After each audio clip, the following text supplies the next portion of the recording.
Magandang gabi po sa inyong lahat, 'no. Gusto ko lang pong mag-public apology sa asawa ko dahil kahapon nahuli niya po akong may kasamang ibang babae sa panaginip niya.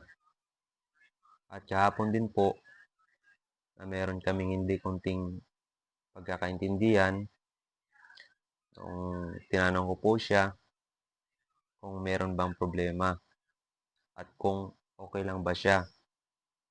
At ang sabi niya, wala daw.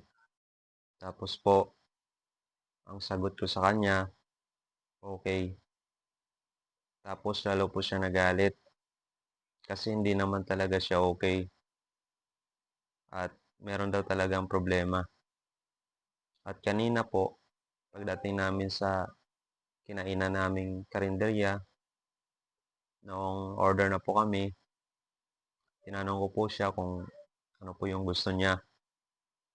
Sagot niya, ako na daw po yung bahala. Tapos ang nangyari po, hindi niya nagustuhan yung in-order ko sa kanya at mas gusto niya pong kainin yung in-order ko sa sarili ko. Dapat pala, alam ko kung ano yung gusto niya. So sana po mapatawad po ako ng asawa ko. Gusto ko lang pong mag-public apology.